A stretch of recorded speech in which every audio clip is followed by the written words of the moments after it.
My name is Dr. Rob Lieb, and what we're going to do today is show you about solids, liquids, and gases. We're going to start out with the gases. Gases, as you know, are very, very, very small particles that move around randomly. And you can kind of tell this because, for example, when you're at home and you smell an onion and you're sitting in the living room, you can kind of guess or deduce that there is somebody in the kitchen cutting an onion. How do you know that?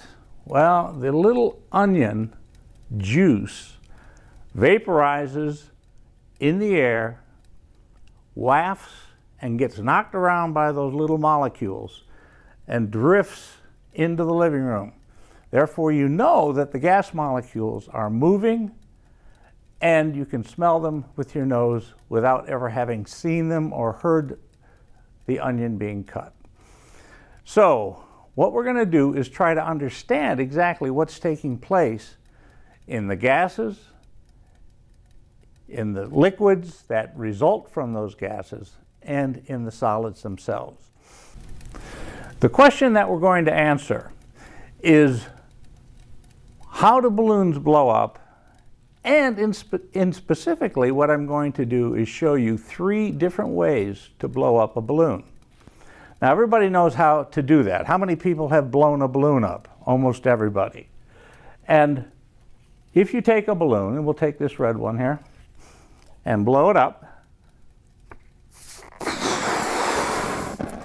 you see it gets bigger. And that's what we mean by blow up. We mean that it gets bigger.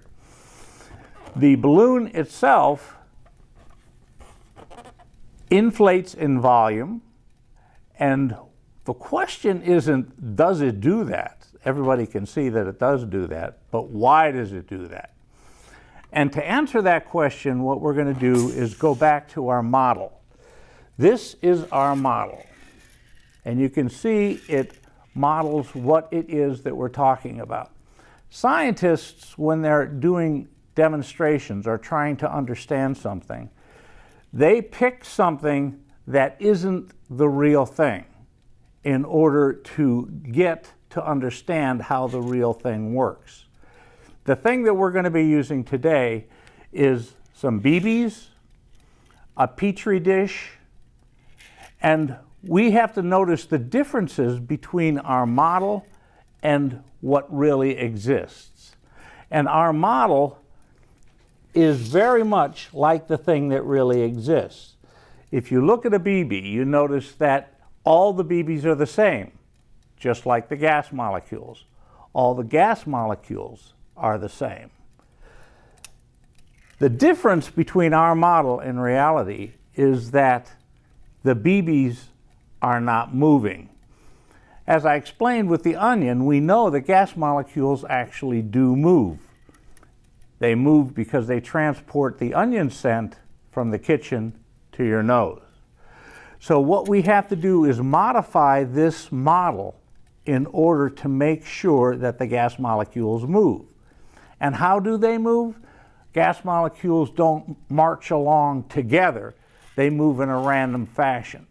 So what has to happen is we have to move this so that it moves in a random fashion and simulates gas molecules so we can understand what's taking place. And that's what we're going to do. I'm going to move some of this stuff out of the way here. I'm going to come down here and I'm going to shake this on the table. I'm going to put the lid on top so that the BBs stay inside, and I'm going to shake it. It goes like this. And if you observe this, everybody do this, if you observe this, you will see that the BBs are moving around in somewhat of a random way. They're moving around and they are striking each other, mostly. All of them are not moving at the same speed, they're moving at different speeds. But most importantly, according to what we're going to try to explain with the balloon, most importantly, they're hitting the sides. They're hitting the sides, and when they hit the sides, they bounce off. Now, most of you have caught a baseball before. When you catch the baseball, what do you feel? If the ball comes in, you feel a pulse going back like this. Imagine if the ball came in and bounced out. How would that pulse change? Well, the thing is, if it came in and bounced out, you would feel twice as big of a pulse. So each time a BB hits the side, it imparts a force onto the side of the Petri dish. In the same fashion that when we blow into the balloon, the air molecules inside hit the inside of the balloon, bounce off, and impart a force on the rubber. That force causes the balloon to expand. So now we know why the balloon gets bigger.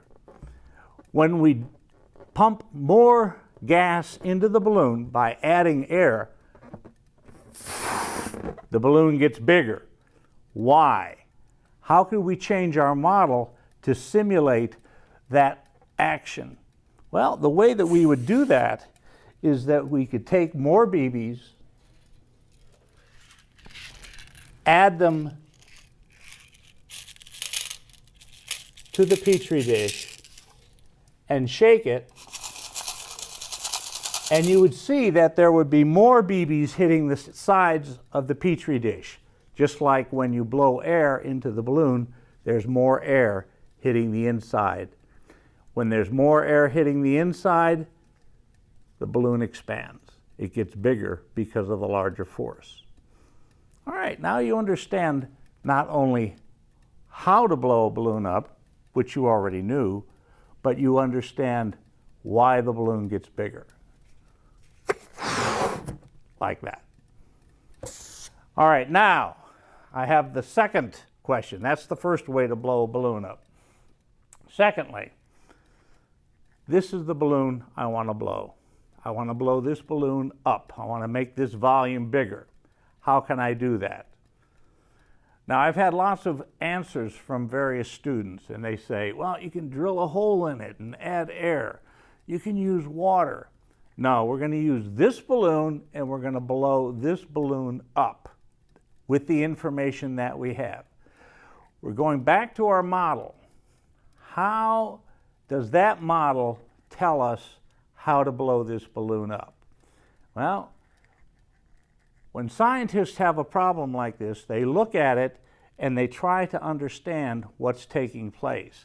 And if you thought about it for a little while, what you'd find out is that, is there air inside this balloon? Yes. Which way is the air inside the balloon pushing the balloon?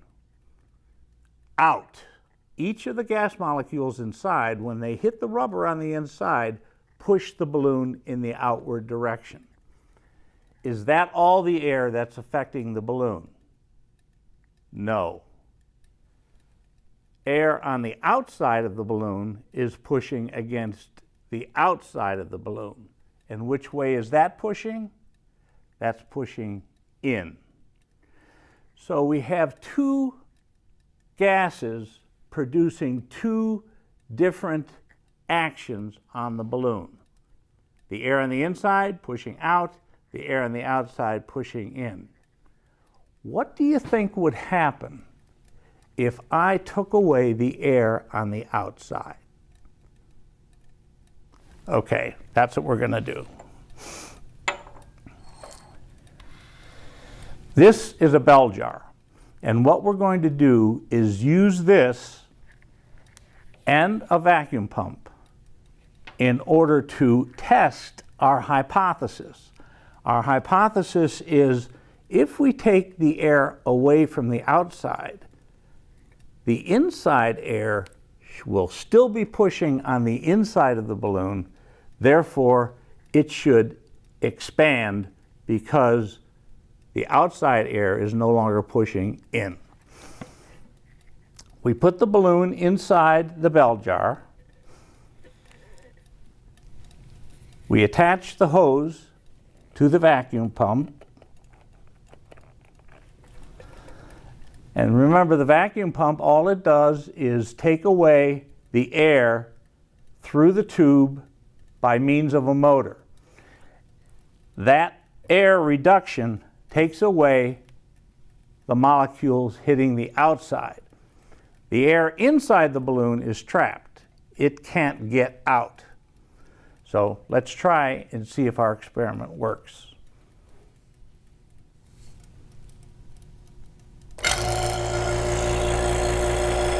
Very slowly at first, you'll see the balloon starting to expand as gas is taken away from the outside of the balloon.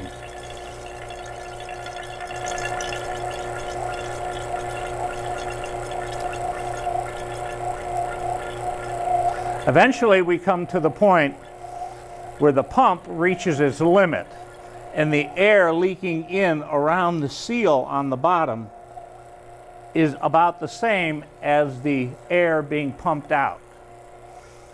When that happens, the balloon no longer expands. The rubber is also holding some of the air in. Eventually, it reaches the size it's going to get, the largest size it's going to get. Now, the next question, what do you think is going to happen if we stopped the pump and took the hose off?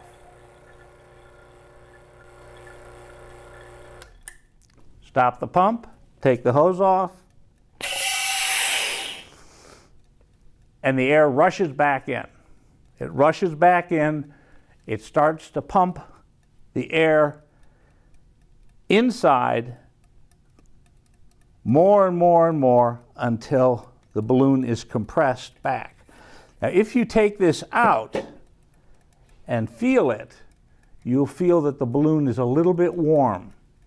It's a little bit warm because the air on the outside, when it came back in, actually performed work on here, and that work was converted to heat. Anytime you compress air, you get heat. This is a byproduct of the experiment that we did. It raises a new question about how do things work. They work because every time something happens, more than one thing happens. And we do the experiment one more time. You never ever do an experiment just once. You always repeat it.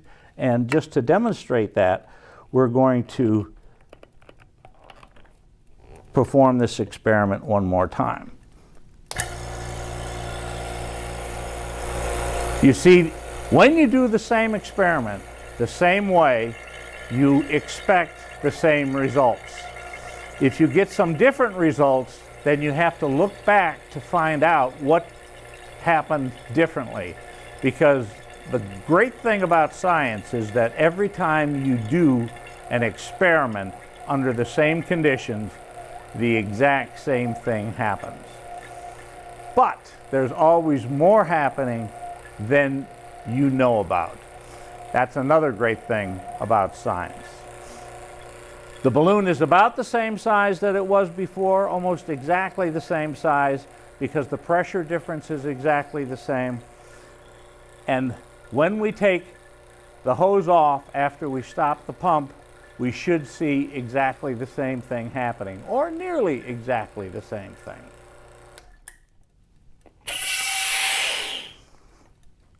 If we take the balloon out again, we notice that it's warm again. Actually, it's a little bit warmer than it was before, simply because this is the second time that it was done. The balloon blew up. Did we add any air? No, we didn't add any air like we did in the first time, but what we did do is change the pressure.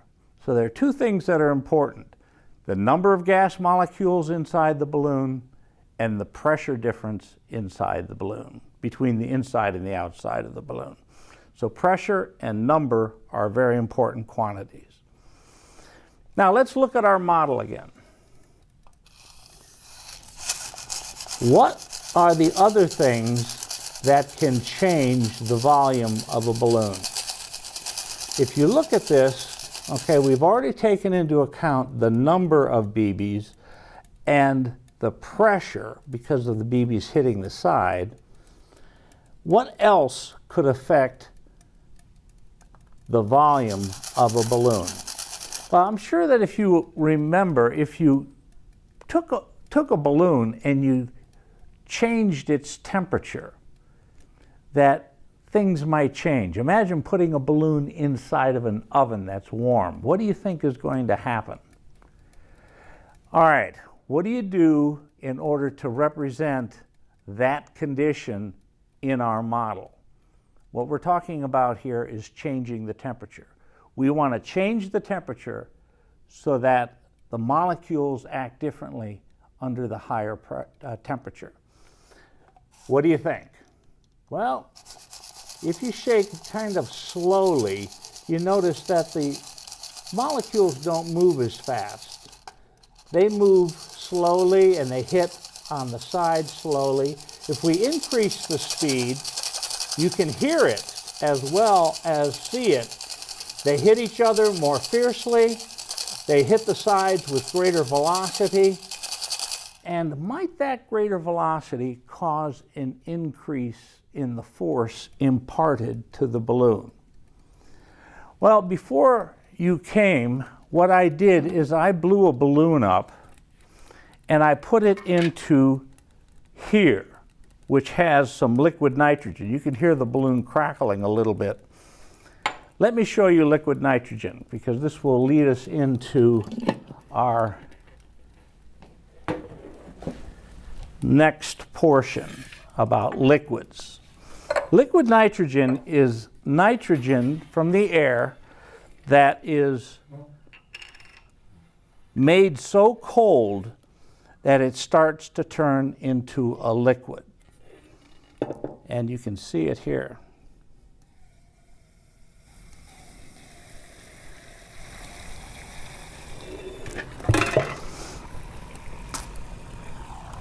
What I did is I poured the liquid nitrogen into this beaker, and you can see it's boiling like crazy.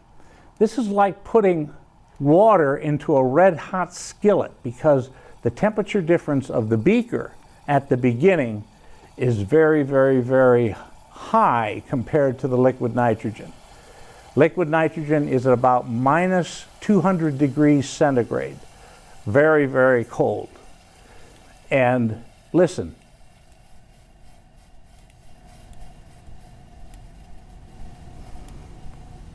It stops boiling. Why did it stop boiling?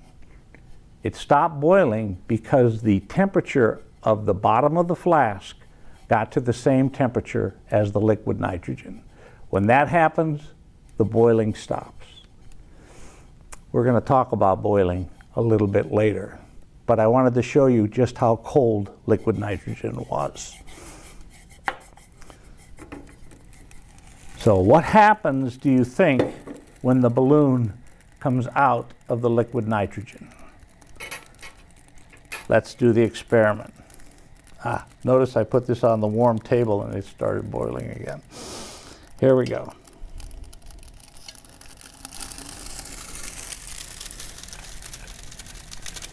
As the balloon gases inside heat up, the balloon expands. The gases move faster and faster. They hit the inside of the balloon harder and harder, and it gets bigger and bigger.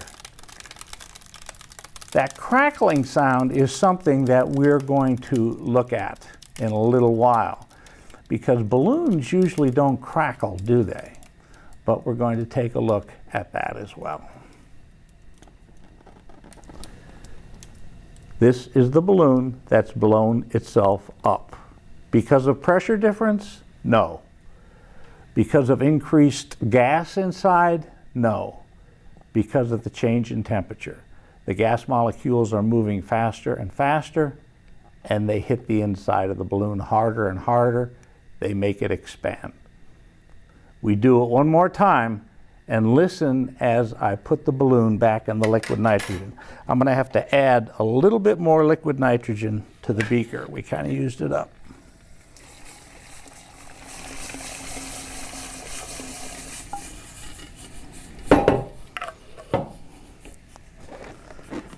Put the balloon inside and listen.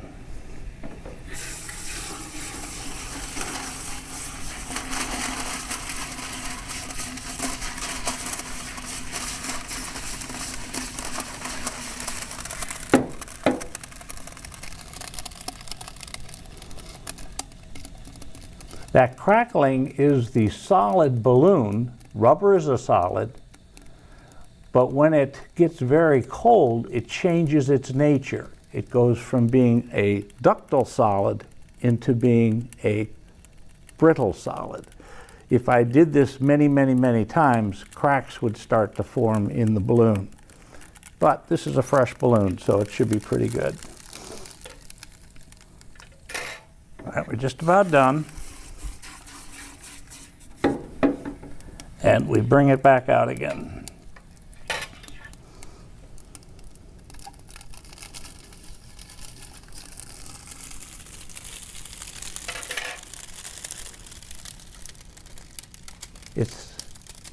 It's expanding because it's warming. It's expanding almost as it did before.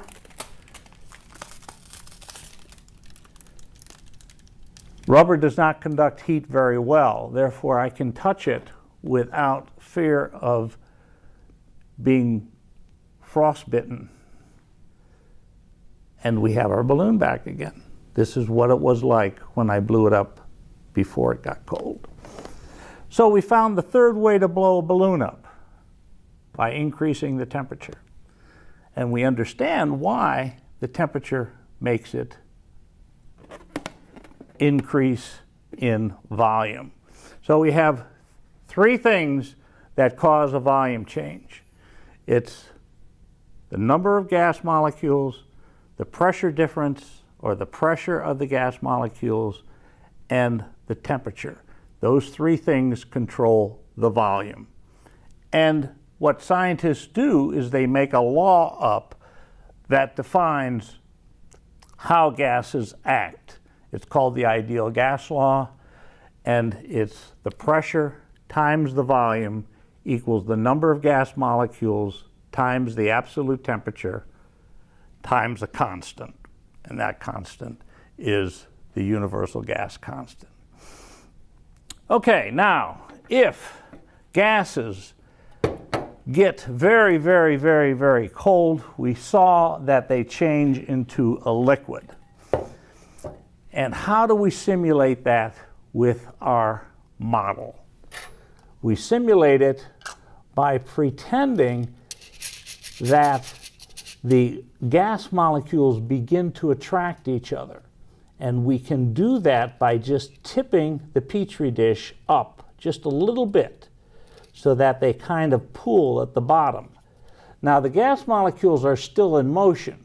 They're still moving. They still move over one another. But let's watch it very closely. Tip it up just a little bit and shake it back and forth like this. And what you'll see is the gas molecules do in fact move. But what you discover with this is that every once in a while, one of the BBs gets enough energy to break away from the others and flies off into the air.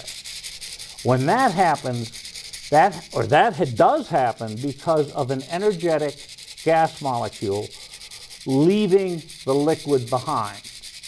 And that's what you smell when the juice from the onion, there are energetic pieces of that juice that fly off into the air, and those cause evaporation. So we've kind of understood a little bit about evaporation as well. And the question is, have you experienced this before? The answer is, I suspect that you have. When something evaporates very, very, very, very quickly, what occurs? What occurs is boiling. That's what we call boiling. And we're going to investigate boiling right now. This is a beaker that contains cool water. I wish you could feel it, but you can't. But if I can see, I can put my hand on the bottom of it. It's not hot. And inside this beaker of cool water, I have air. The air inside this is pushing down on top of the water with the same force that the balloon, the inside of the balloon, was feeling from the air inside it, pushing out. So this gas is pushing down on the liquid, and it's keeping those energetic molecules from escaping into the air. So, what do you think would happen if I took away the gas molecules on top of this liquid? Do you think those gas molecules that are moving the liquid molecules that are moving very, very quickly inside the liquid, do you think they'd be able to escape? Let's find out. What I'm going to do is make sure this is on top very, very tightly. I'm going to take our vacuum pump again. I'm going to attach the vacuum pump to the nipple on the top, and I'm going to see if we can make this water boil just by taking the air away. Now, you'll see something else when this happens. You know that fish don't breathe water. Fish breathe the air that's in the water. And when I turn the vacuum on, we're going to discover that the first thing that happens is the air comes out of the water. Air comes out of the water, and then boiling starts. It does that very, very quickly. So watch it. Here we go. Air out, now it's boiling. That water is boiling. The fast molecules are leaving. They're being sucked up into the vacuum and taken away. If I had a thermometer in here, what you would find out, since the fast molecules are leaving, that the water is actually getting colder. I'm going to turn this off, and what should happen? The boiling should stop. It stops, and if I pull this off, you'll hear it. You heard the air go back in. Now, if I reattach it and do this experiment again, you'll notice a difference. Is there any air left inside this water? The answer is no, there isn't any. If we put a fish in this water, it would drown because there would be no oxygen for it to breathe. Watch what happens when I put the vacuum pump back on. No air coming out, just boiling. How do we get air back into the water? We have to shake it up. And this is like in an aquarium you might have at home.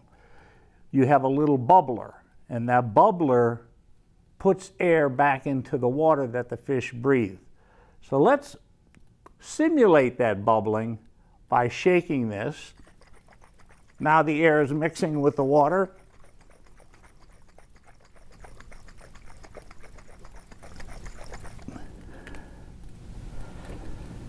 We reattach it and see if the air comes back out again when we turn the vacuum pump on. Watch it. Air, bubbling. So the air, in fact, does come back out. That's why we have bubblers in fish tanks. Keep your fish alive. So that's the liquid state. There's lots more to learn about the liquid state, but that's all we're going to talk about today. Okay, for the solid part, what we're going to use, we have to simulate the attraction that gas molecules have for each other that becomes apparent as they get colder and colder and colder. We saw that with a liquid, they still rolled over each other, and we used the tilting of the Petri dish in order to simulate the liquid. For the solid, what we're going to do is use an evaporation dish. This is an evaporation dish that is in most chemistry labs. And And what we're going to do is put some BBs inside here, and well, let's examine the surface. You notice that the surface is curved here, so that gravity causes the BBs to want to go to the very bottom. And that simulates the weak attraction that atoms have toward each other, and this is going to simulate the coalescence of the gas molecules when they get locked into position. Now, all I'm going to do is shake this just a little bit. I'm going to shake it just a very tiny bit and watch what happens. When we shake it, you notice that all of the BBs try to get as close to each other as they possibly can. And the only way that they can get as close as they can and still obey all the laws of physics is if they form this structure. It's called a hexagonal close-packed structure. The hexagonal close-packed structure is designed to get the BBs as packed as closely as they can. They're attracting each other, and they want to get to the point where they are as close as possible. And that results in BBs that don't move over one another, and they can be simulated by this, which are magnetic BBs that really attract each other. And when they do, they form structures. And you've seen structures like this if you've ever gone down into caves. Caves have crystals that are six-sided, and those six sides result from packing of molecules on a very, very, very small basis that result in this. So, solids, liquids, gases. And we can demonstrate one thing more. If you have something that is solid, but it is flexible, and we heard it with the balloon, it actually turns into something that is brittle. This is a rubber hose, and it is solid, but it is flexible. It moves around.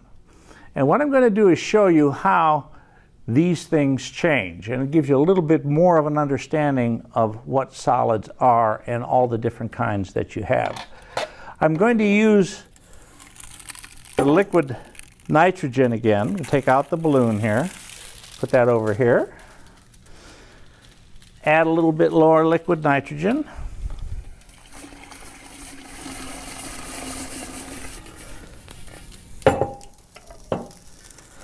And I'm going to place this into here. And you can hear it bubbling away. And the bubbling is taking place because the rubber hose is very hot compared to the liquid nitrogen. When it stops bubbling, what do we know?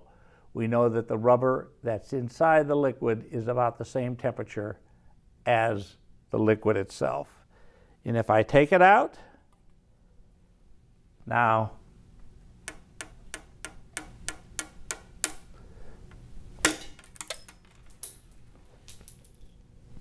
you can see that the rubber, which was so flexible before, has broken into sharp pieces. These shards are the result of a transition from a plastic to a brittle phase. So we've looked at three different things. We've looked at gases and three different ways to blow a balloon up. We've understood a little bit more about how liquids work, how they roll over one another. We've seen how solids, when they get as close as they can, form crystal structures. And so now you understand a little bit more about gases, about liquids, and about solids. Thank you from the Senior Science Society.